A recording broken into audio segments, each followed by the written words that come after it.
Good afternoon and welcome to this week's edition of Couple Load of Racing. Not the biggest edition, I'm going to have to say, due mostly down to the fact that there's not been much racing, if any, this week.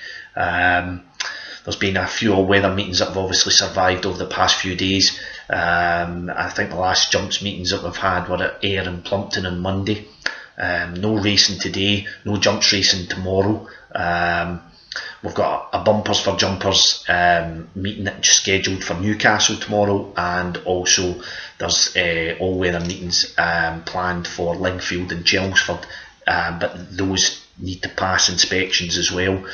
So I'm going to look at Lingfield later in the vlog and give you a couple of tips that I've picked out with regards to the meeting there. One of the weather has obviously been very testing for everybody involved. There's been a lot of activity in social media, a lot of trainers out there thanking their staff who are doing a magnificent job just getting into work and allowing horses to get out there onto the gallops, clearing the gallops, doing all the work that's needed. But there's not much racing there. But obviously we're not far from Cheltenham, and a lot of trainers will be very anxious to make sure that their horses are primed and fit for that festival. It is the big highlight, of course, of the National Hunt season. So, trainers will be hoping that this weather passes by.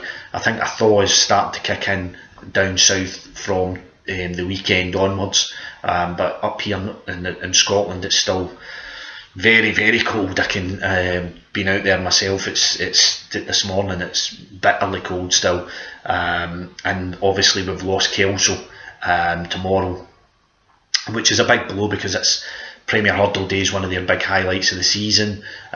So that's disappointing that obviously that meeting's gone, but it's not. It's not unique for Kelso. There's been a lot of snow in the borders. Not too bad where I live here in Ayrshire. We've missed the bulk of it, but a lot of drifting snow because of the high winds. And I know, having been up and working in Glasgow, the weather in Glasgow is something I've not seen for a long time. This amount of snow that has fallen in the city.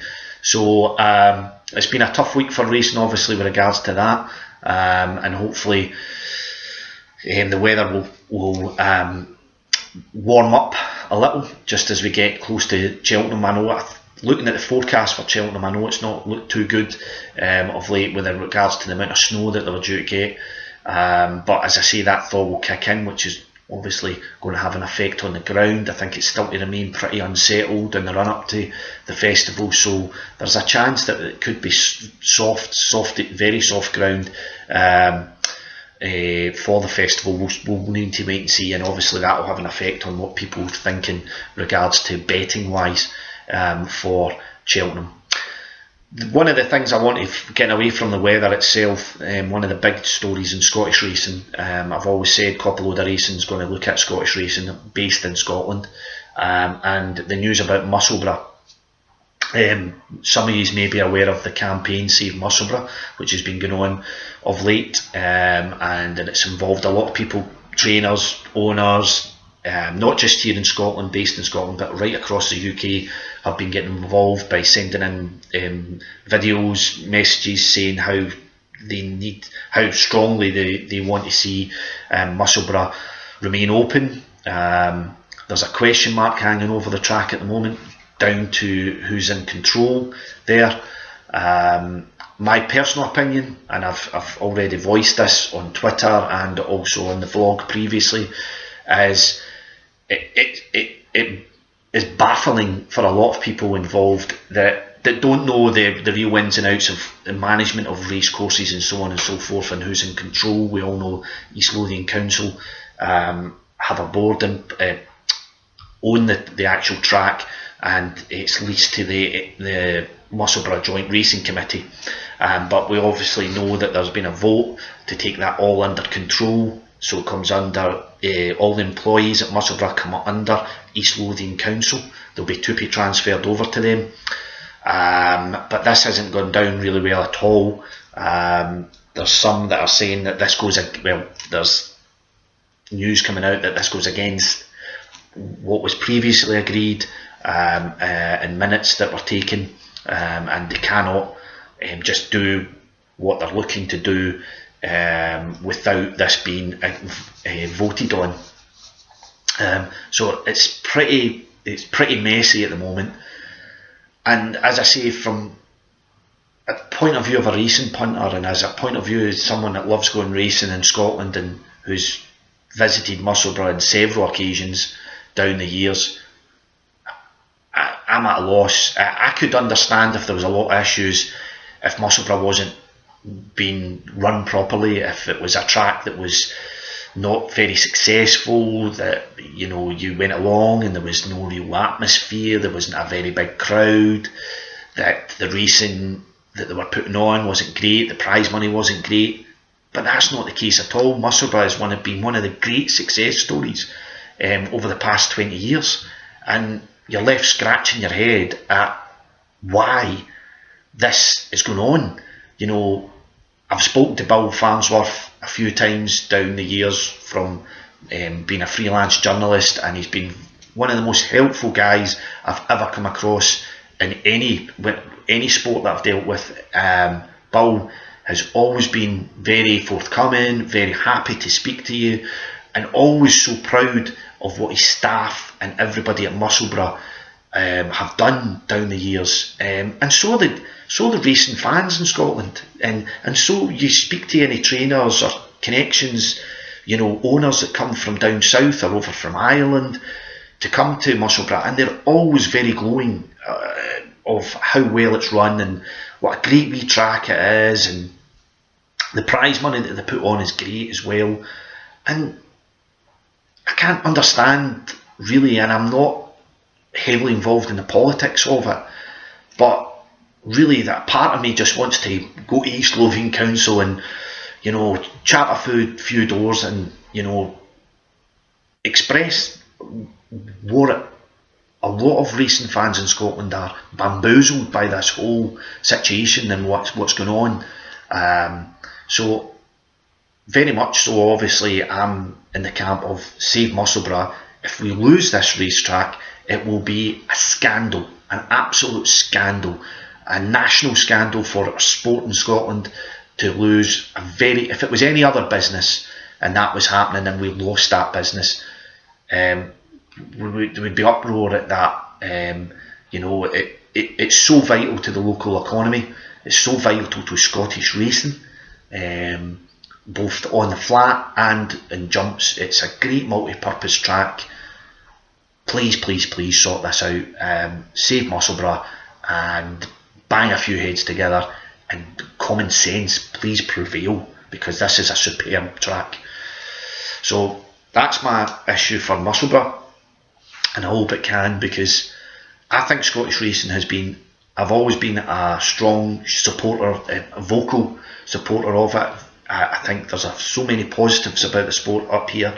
There's some great people involved in it that help run the sport up here at any of the 5 racetracks.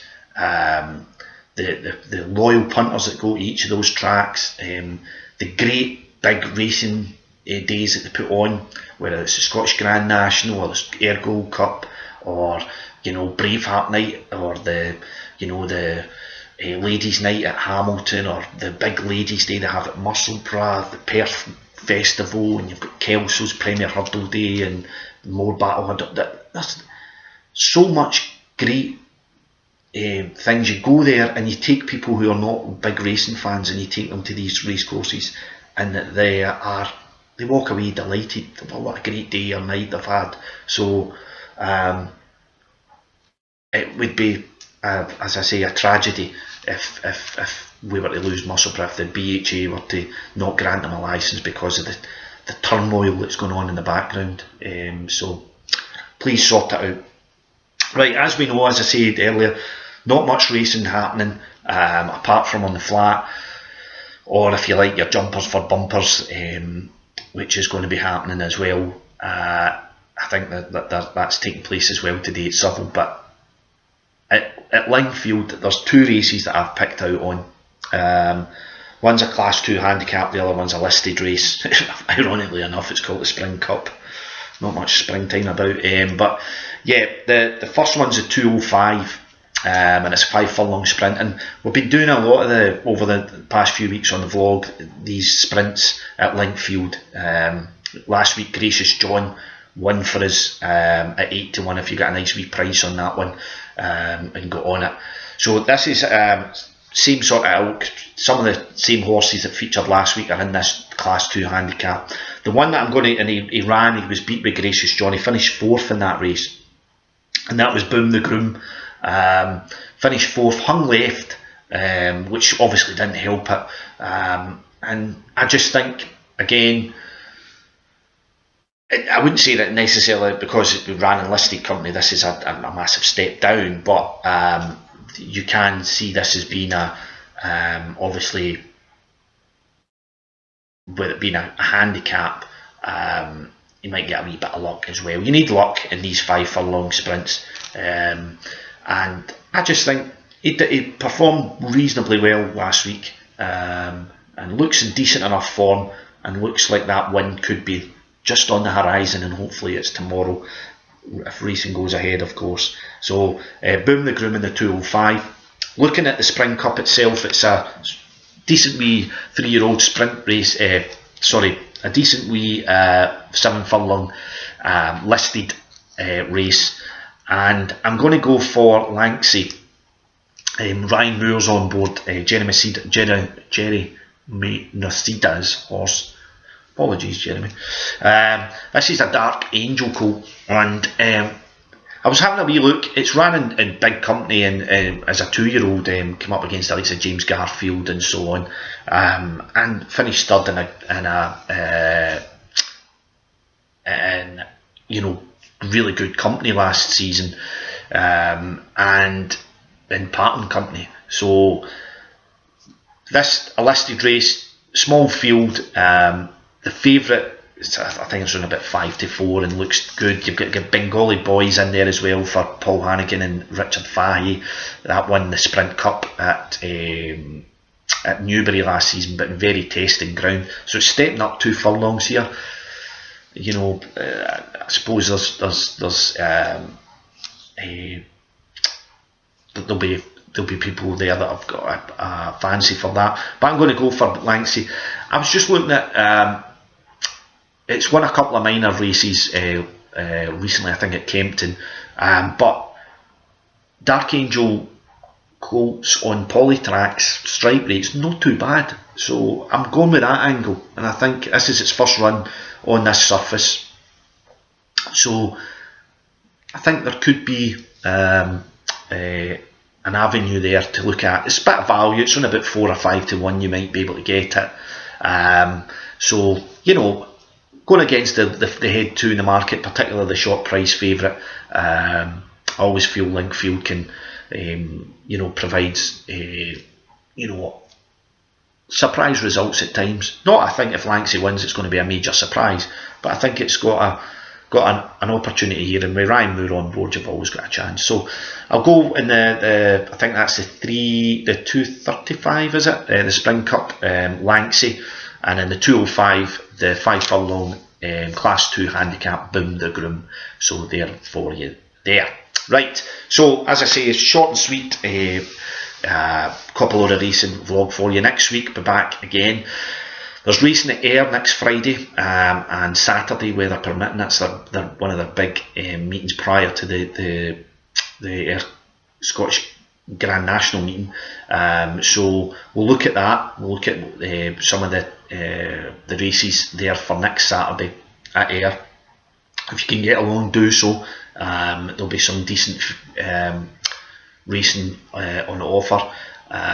So we'll look at that. There's also there's Sandown next week, Imperial Cup, so we'll have a good look at the Imperial Cup, and then we're very much hot on the heels following that of the Cheltenham Gold Cup, the Cheltenham Festival, sorry, and we'll be doing nightly previews then. Okay, so enjoy your racing if you can. Let's hope there is racing tomorrow, first and foremost, and if you're following the tips, best of luck to you. Have a good weekend, couple of racing.